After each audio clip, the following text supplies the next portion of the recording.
Okay, thanks very much. I'm Richard Giulianotti from the School of Sport, Exercise and Health Sciences, and I have the real pleasure of introducing our visiting research fellow, Vinícius Teixeira Pinto from Brazil. So Vinícius is a postdoctoral fellow in our school. He's an anthropologist from Porto Alegre in Brazil.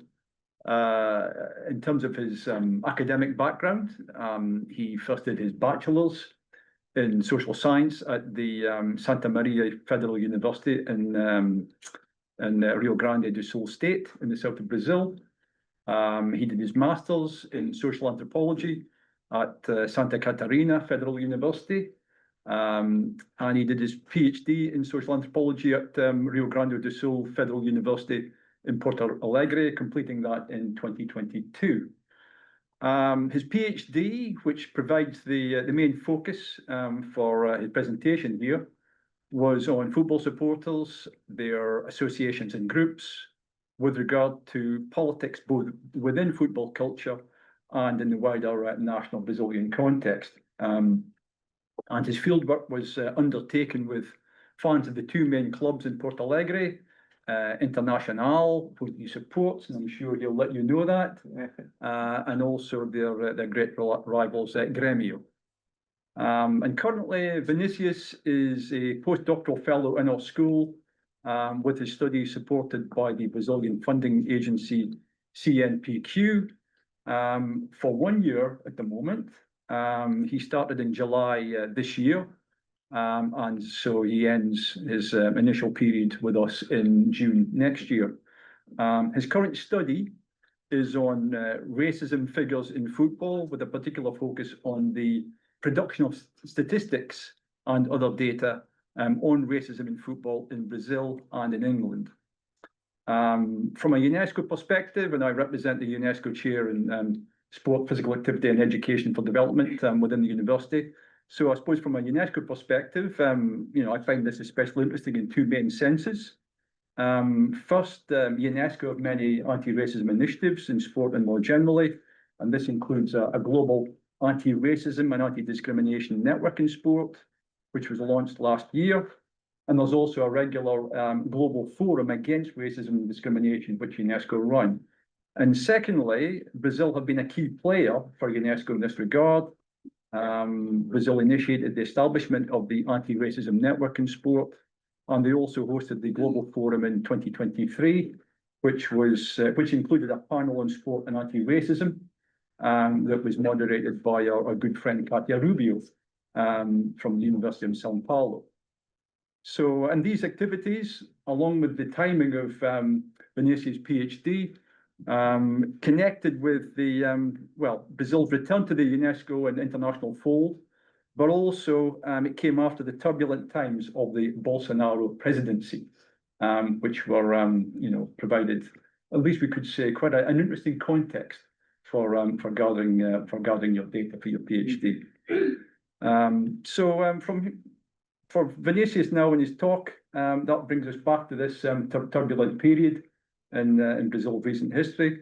So we're fascinated to hear what you found through your research with Brazilian football fans in relation to the game, the politics, and wider Brazilian society. So over to you, Vinícius. Thank you, Richard. Thanks.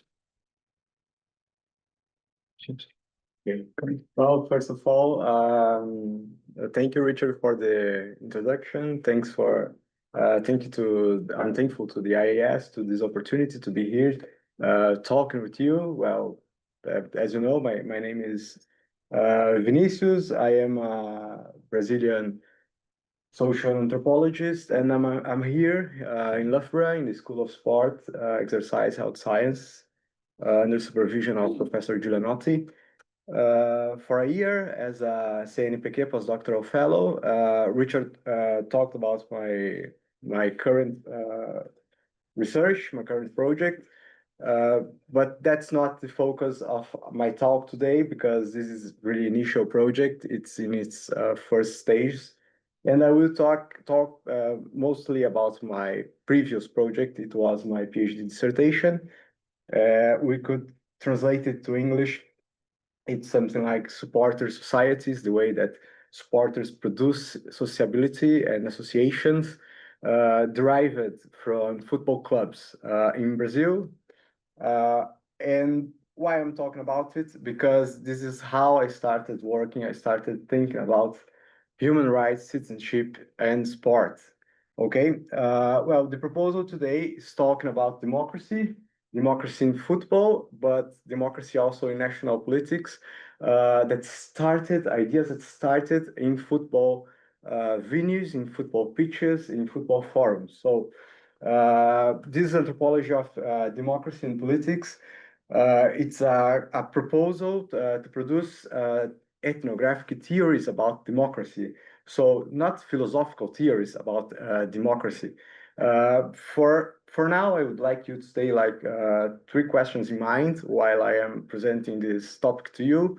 So the first one would be like, how football stakeholders are participating in politics and democracy on and off the pitch. It's one of the focus. The other one we could say it's how political categories came to appear in football venues, stadiums, fandom forums. And three, what were the effects of politics inside and outside football clubs? And the other way too, the opposite way, how this football politics impacted in Brazilian national politics in the last years. How I am addressing politics and democracy here. So this is a contemporary political anthropology agenda that tries to understand elections, we could say revolutions, manifestations, the far right rise, uh, in a perspective that is mostly ethnographic, producing theories about what people understand for it. Okay, so it's thinking about democracy through its emic meanings and effects on people daily life. Uh, so it's not philosophical theories about democracy. It's more how to understand how democracy, how politics is being enacted in the people's daily life. And here in the case of Brazilian football, we can see supporter participating politically, both in their clubs and in national politics. So this is a particular case, a very interesting case to see this interconnection between sport and politics. This discussion that I made in my PhD dissertation is from this O Povo do Clube case. So who they are? Who are they? Are they? So they are a group of supporters, of Inter supporters in south of Brazil, Porto Alegre. They are supporters that started, organized, they formed a group to participate in inter-political life, in inter-elections, because Brazilian clubs, most of them, have political systems, okay? They are associations. They are not normally limited companies. So the case in particular of O Povo do Clube is relevant because normally the political parties in clubs used to talk about football performance, used to talk about results, about trophies, about managers, footballers. But this group in particular, they are talking about democracy and the rights of supporters in stadiums and out of stadiums too. Okay. Well, maybe we're not too familiar to the Brazilian context, so I'll talk about the background of this research. First of all, it was done, the field work is in Porto Alegre. It is south of Brazil, as you can see in the map. Porto Alegre is a big city. Greater Porto Alegre has more than 4 million inhabitants. And this is the home of a very fierce rivalry in Brazil. That is the Grenal. It's two clubs. Richard talked about it. The first one, Grêmio, was founded 1903, and then Inter was founded 6 years later, and since then they are rivals. These two clubs, they have more than 50 million supporters all over the country. They are hegemonic in the south of Brazil, both in Rio Grande do Sul, Santa Catarina, some parts of Paraná. They are hegemonic in other parts of Brazil as Mato Grosso do Sul.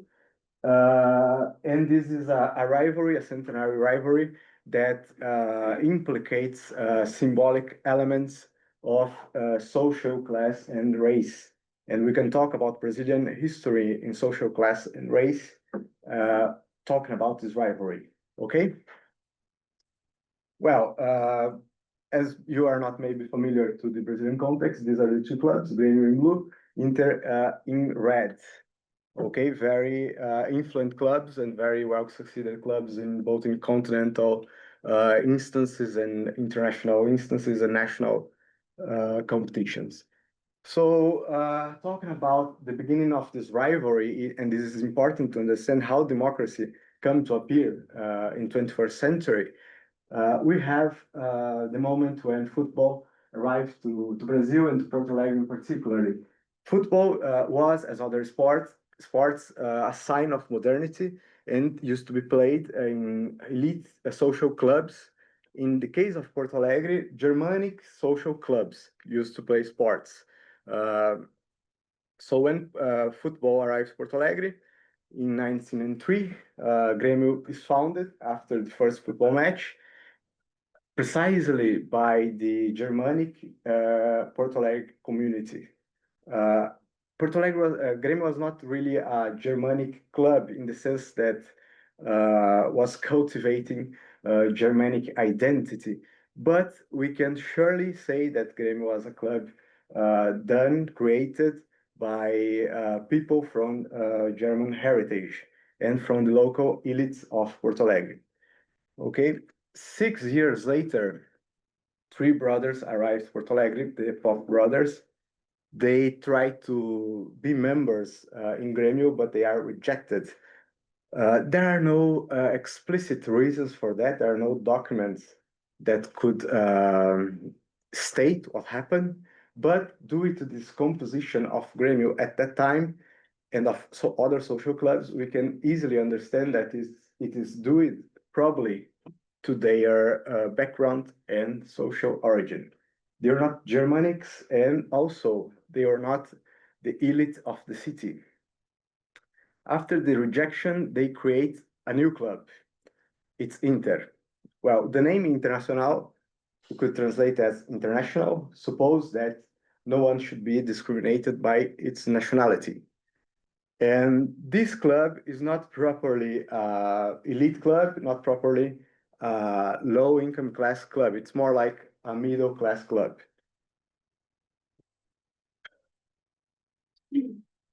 So since the beginning, we have these social elements of this rivalry since the inception of Inter, actually. So it gets more, it increases during the first half of 21st century, precisely in the moment when football in Brazil gets professional.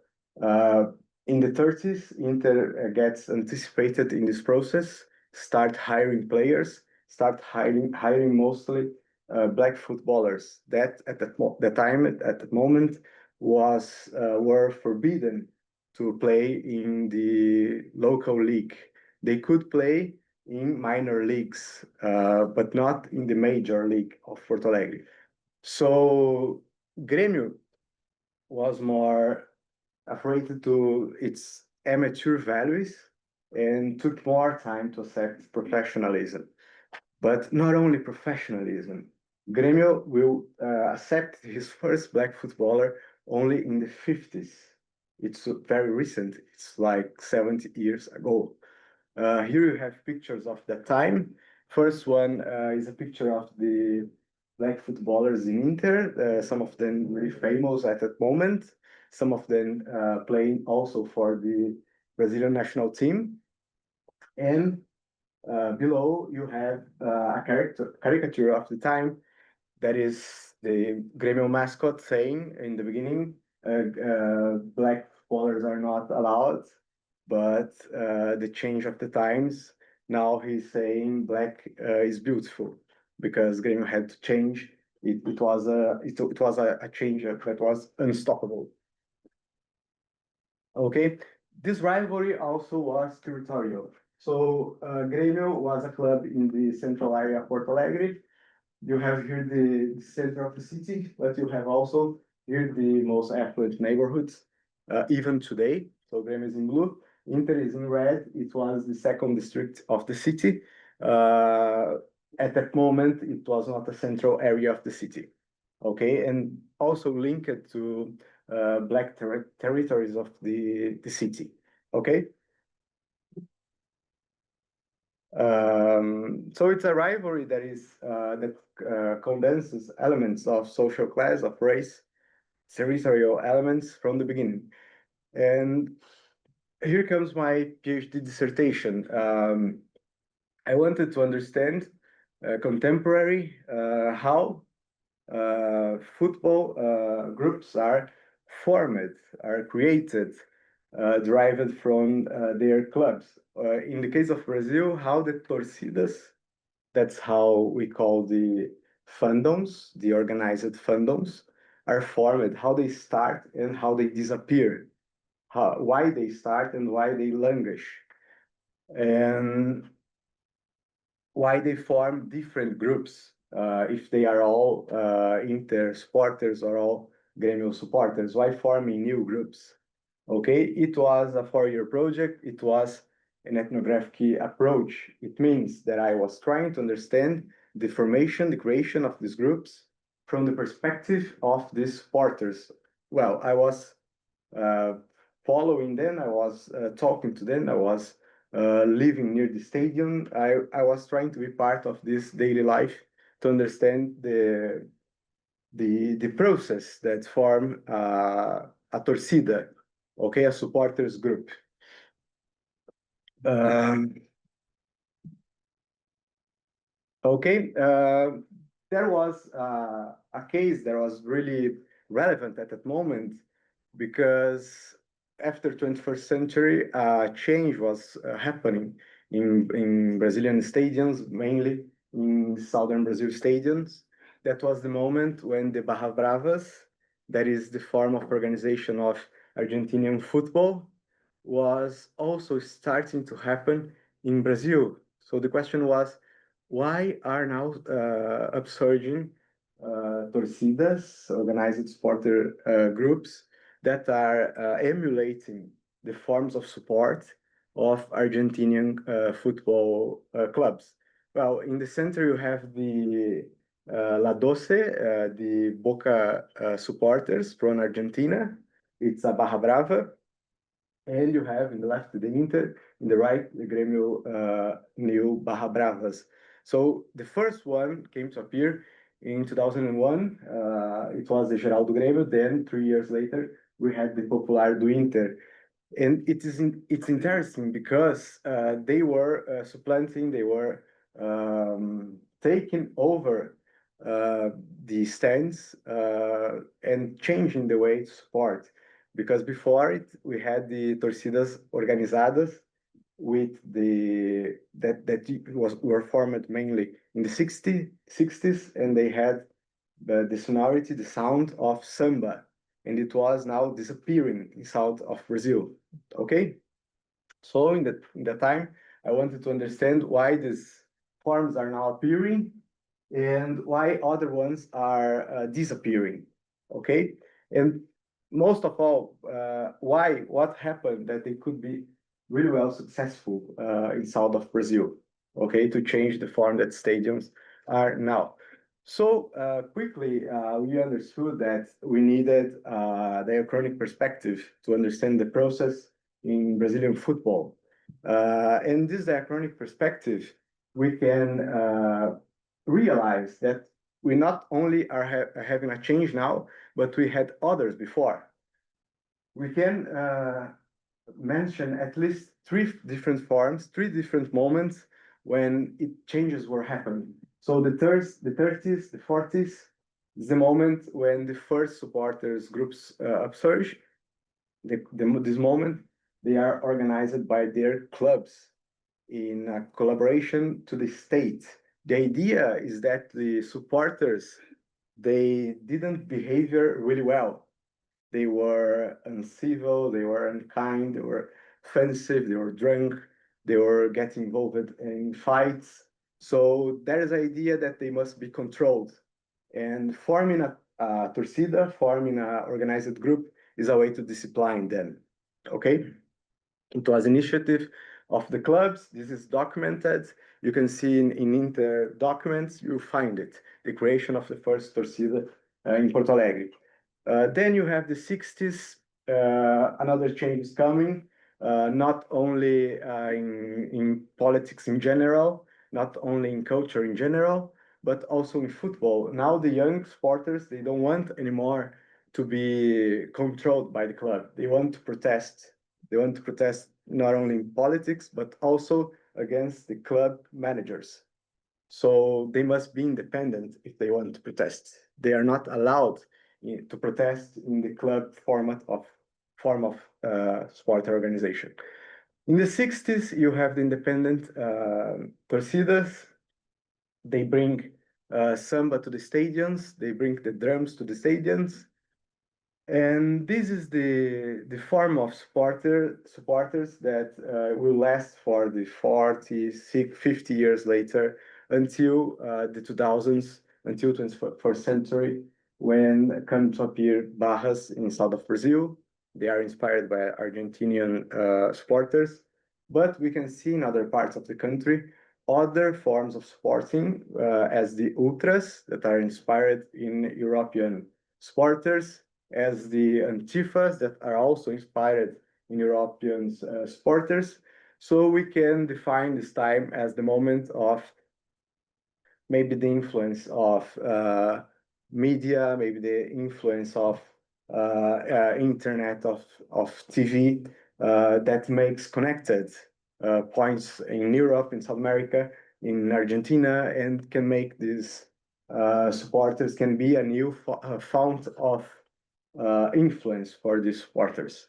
Okay, so we have pictures in the first moment, the 30s, when Inter had this first organized supporters, and then Inter goes to a new stadium, a bigger stadium for more than 6,000 people, and now you cannot control that crowd. So it comes to appear new supporter groups, some of them not, some of them small, some of other than really big. Okay, and we understood that we had to do also a comparative perspective, which means to say we had to observe these supporters groups in comparison to the others, because they are not unique. You have lots of them in each club.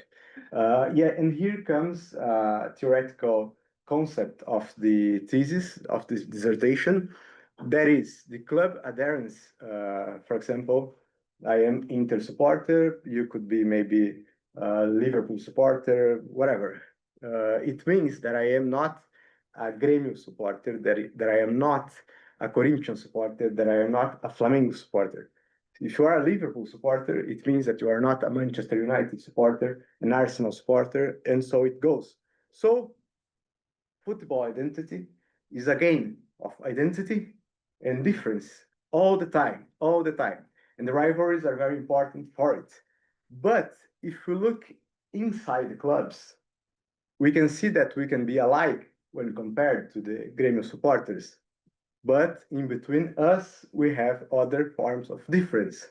And the supporters groups are a way that we can manifest identity and difference once again, but in between alike people, okay?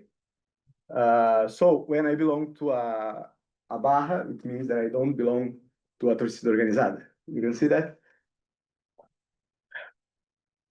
Okay, so in Inter, I found like the consulados we could translate as consulate. It is like the national idea of a consulate.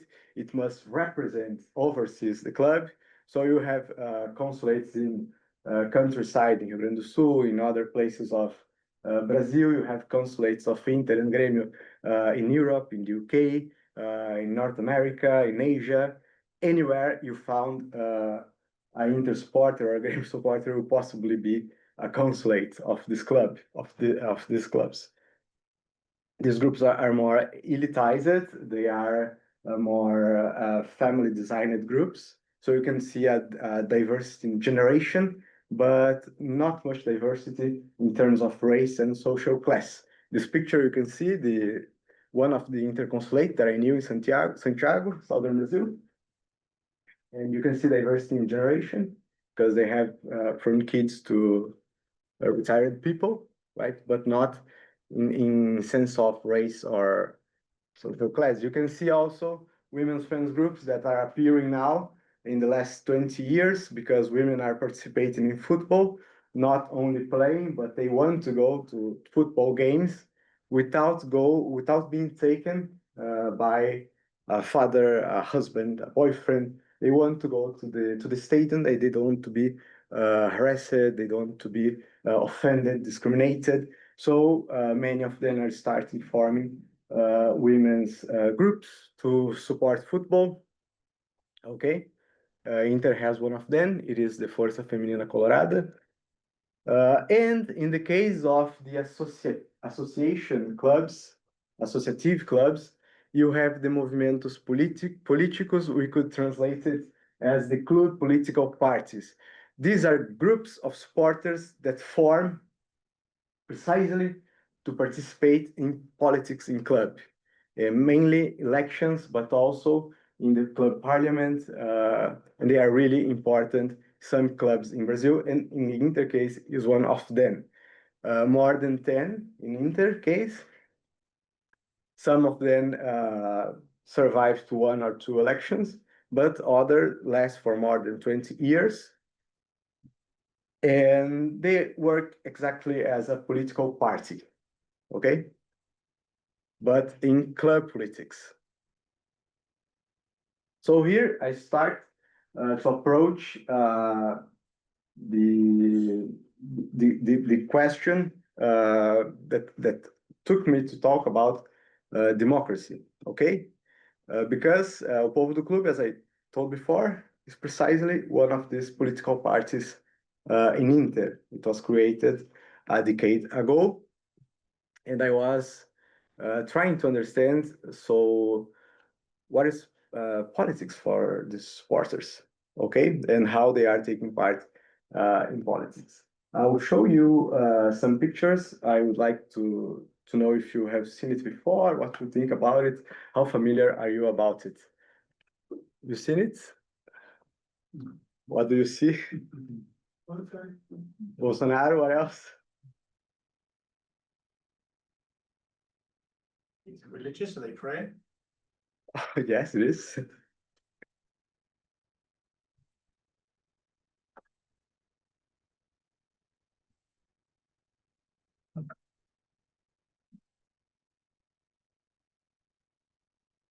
Oh, sorry for the quality of the picture, but they're dressing the Brazilian national team shirts. And this was like a jersey that they all were wearing during these last years. It was like the symbol that they were wearing, the Brazilian national team. Okay, so it was particularly interesting that football was being used in political rallies by the far right. Okay, and the second one, images.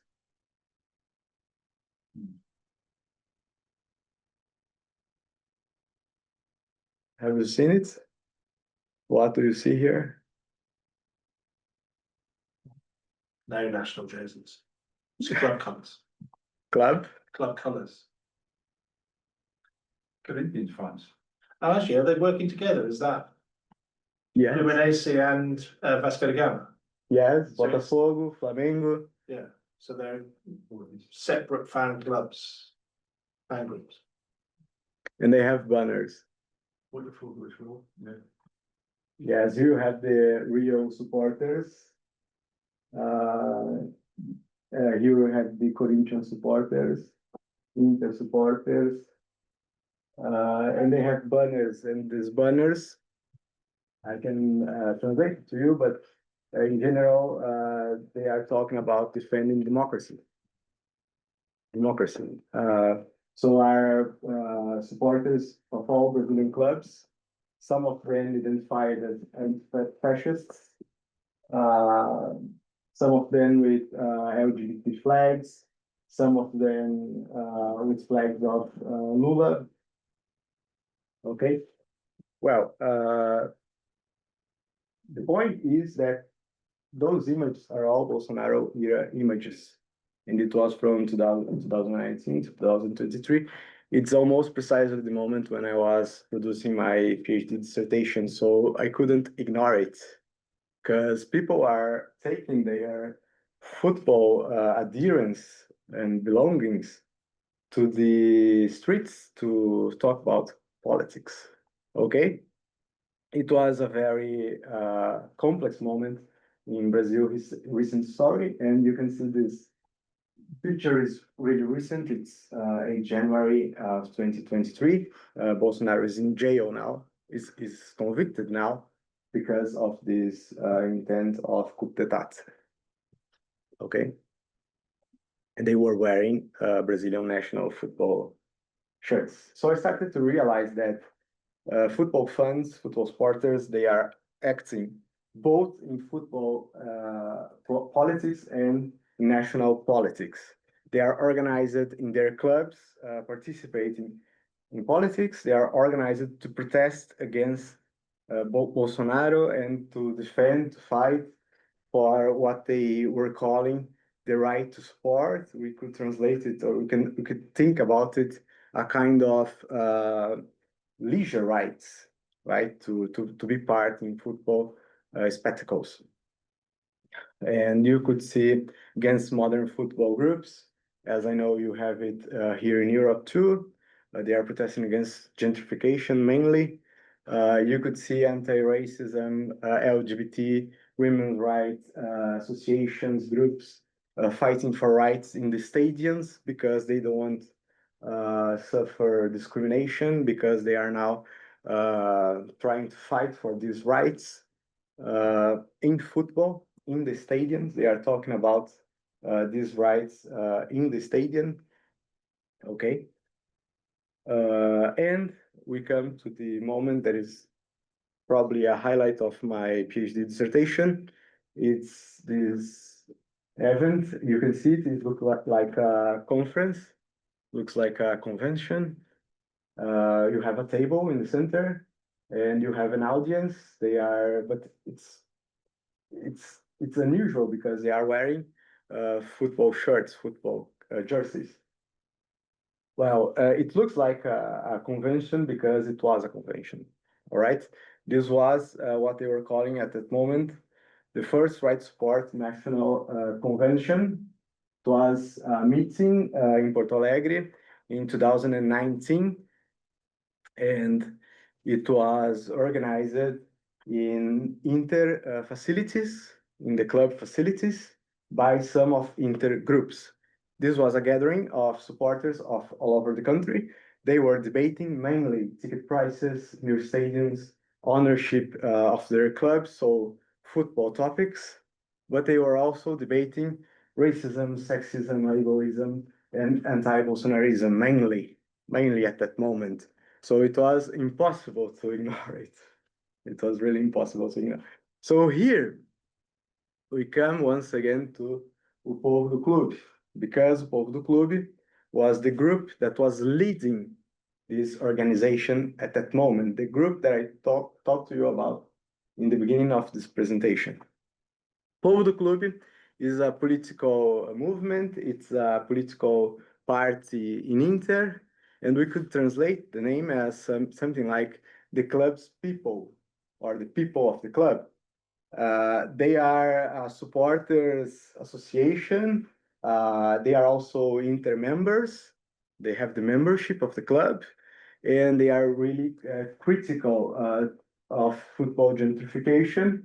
They are working, they are activists in the football club and out football club, as you could see in the past slide, when you see we were talking about these manifestations about against Bolsonarism to defend democracy in Brazil. The point is, Povo do Clube is not only a group because there are many of them in Brazil now, but what makes the Povo do Clube so particular is that they were really well succeeded in participating in the club politics. Okay, they were not only formed in internet with participation in social media. No, they are really influent now in clubs, in club politics. And they started mainly, right, to oppose the rising cost of stadiums, to defend democracy, initially in the club, then in national politics too, and fighting for cheaper social memberships and what they call the right of sport, the right of funds. It's possible in Brazil, it was possible in Inter in particular, because the football clubs in Brazil, you have two main forms now, two main models of governance. You have now, it's very initial, it's very new, but you have the SAFs that are public limited companies. Some clubs were associations and they were bought by owners, international owners, foreign owners. And in the right side, you have clubs that remain as social clubs or associative clubs. Inter and Grêmio still remain as an association. They maybe someday they will change. We don't know. This debate is very contemporary in Brazil, very recent. Probably they will be the last to change because football culture of Rio Grande do Sul is very regional, very particular, and the clubs are symbols of this region, of this part of country. So, and they are possibly the most democratic clubs in Brazil. They have the biggest election, they have the biggest participation of the members in politics. Some of these clubs, the decisions are taken for a few pair of deputies, of conselheiros. Okay, but in Inter and Grêmio we have the participation of 20,000, 30,000 members in elections. So here's the political organization of Inter right now. You have the board members, it's president, vice president. They are elected by the members, okay? And you have the Conselho Deliberativo, that is kind of club parliament, okay? Exactly like in national politics. You have presidents is really alike to national politics, really inspired by this ideology of social liberal democracy that was taking place in the 90s in Brazil, and it's remaining until now. So this parliament, this club parliament, you have elected representatives by this General Assembly, that is all club members. They gather now once in 3 years to elect the parliament and the board members. And here in this picture, in this image, you have the actual composition of Interparliament, and you can see in red is o Povo do Clube. They are the biggest group in the Interparliament right now, talking about democracy and football fan rights. Not exactly, not only about football performance, about that manager that we don't like anymore, that footballers that were a failure. They're talking about the football fan rights. Okay, that is the particular, that's what makes this group so particular, because they are really well succeeded in elections. You can see the evolution of this group through the years. So in the first election, 2012, they had no seat, but then 2014, they got 15 seats, and they go ahead until now, they still have like a third of the parliament, okay? And here you have a picture of the last Inter elections. In the center, you see the current Inter president, and in this picture, I can recognize some of Povo do Clube members because they are now so relevant, so important, that they were invited to be part of the board of the club in the elections, okay? So we could say that in some sense, in some way, they arrived to manage the club. Okay? Well, here's the part I try to approach it from this anthropological point of view and this idea of anthropology of democracy. So we could think what are the meanings and means of democracy in Brazilian football. It's an objective. And we could also ask how democracy observes in Brazilian football. I'm sure you probably heard before about Democracia Corintiana and the participation of Corinthians fans in the 80s. And it's a very initial association. It's probably the first one we have in mind because they are so relevant at the moment, fighting against dictatorship. But I can say in advance that this movement now is not really connected to that in the 80s. We are talking about other generation. We are talking about other political processes in Brazil that are leading football fans to talk about democracy. So they are not very connected to that. There is not a line of time that we could say one is a derivation, an evolution of the other, right? To talk about what's happening now, we must go back to the Povo do Clube Foundation in 2012, okay? So what Brazil was that, 2012 Brazil? It is the Brazil of the mega events Brazil, okay? The World Cup was to take place in Brazil in 2014, the Olympics in 2016, and this moment is really ambivalent, is really complex for Brazilian politics. And to talk about politics in Brazil, we must go back to this moment. This time, o Povo do Clube is created, is founded mainly to oppose the Beira Rio, the Stadium of Inter gentrification, because the Stadium of Inter would be one of the venues of the World Cup in 2014. In this map, you can see 12 stadiums, all that were about to be built or renovated for the World Cup. Okay, so the World Cup is not really well received by Brazilian population in general. There is a kind of dissatisfaction, strong dissatisfaction, general dissatisfaction against the World Cup, and you can see it culminating to 2013 June manifestations in Brazil. Maybe you heard about it. We call it in Brazil the Jornadas de Junho.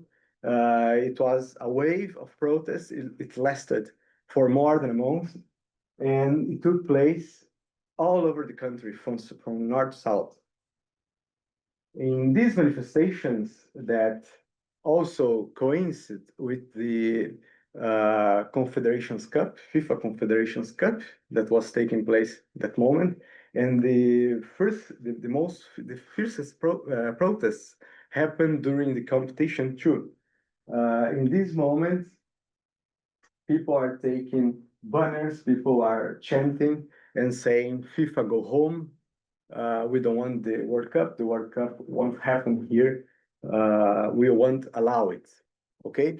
So this dissatisfaction was, in the end, it was turned mainly against Dilma government. Dilma Rousseff was president of Brazil at the time. Dilma was of Workers' Party, successor of Lula, and this dissatisfaction were taken mainly to her. She was booed in the inauguration of the Confederations Cup. And this is the moment when the Povo do Clube upsurges. But the Povo do Clube in this moment is not really protesting against Dilma. O Povo do Clube is protesting precisely against the Beira Rio gentrification. Because in that moment, the World Cup coincides with the moment when Inter has won more than 100,000 members. And this is a moment that it's almost mandatory to be a member to go to a football game in Inter. If you're not a member, you probably won't see the most desired matches. And you have rising ticket prices in not only in Beira Rio, but in general. Okay, This is the moment of the renovation, the Beira-Rio renovation. You can see in these pictures, the stadium was conserved only its outside, but it was demolished by entire. And during 2 years, Inter was not playing anymore in Porto Alegre. Inter had to go to play in neighbor cities, 100 kilometers near. So it was really difficult, really hard to keep supporting the club during this moment. It was playing mainly in Caxias do Sul. There is a neighbor city, but you have to travel there. It was really complicated. Okay. So o povo do clube is protesting, not exactly against Dilma, not exactly the Workers' Party, is protesting precisely against the changes that were taking place in Inter, in the Beira-Rio Stadium. So they decided to form a group to participate in politics in the club. Okay? And here is the imagery. They have now. It's kind of a nostalgia. It's kind of a poetics of nostalgia. I'm naming it of this Beira-Rio, this past Beira-Rio, that they had it before and they are losing. They lost it. It was much more diversity, much more diverse place, uh, mainly in terms of social class and race. And the symbol of it, the image of it, is the sector of the stadium that is the Coreia. Maybe you heard about Geral. Maracanã had a Geral. It's kind of a Geral. The Coreia is the most precarious sector of the stadiums, of the stadium, where people used to be, where it would be very crowded. It used to be very cheap. You could go there for a couple of coins at that moment, and the sector was closed. Um, so Korea means literally Korea, because the Stadium of Inter was built in the 60s, and there was this image of the War of Korea, and the idea is that the place was like the War of Korea. So when the stadium was built, so the name remained, the name lasted. So probably the early generations don't know why the name was, but anyone knows what is Korea of Beira-Rio. In this Korea of Beira-Rio, the supporters used to be really close from the pitch, really near from the football players. You have an Inter football player celebrating with the supporters. He also used to be before a supporter of Inter, and he's very happy because Inter was champion at that moment. He's going to celebrate with his former fellows of Korea. So this is kind of a nostalgic image idea of what Beira-Rio was and of Beira-Rio what should be once again. Povo do Clube was very successful also in their politics by creating a new modality of membership that is for people that are from low income classes, okay? And is very cheap.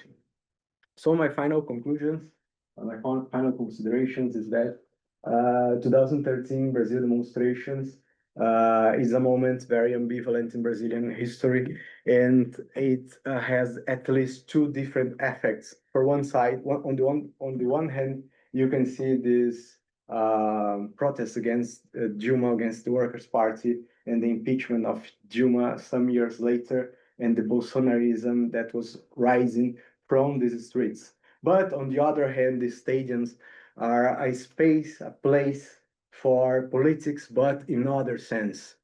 Now, people are now not this authoritarian politics that took to Bolsonarism, but a kind of politics that is discussing now democracy in football.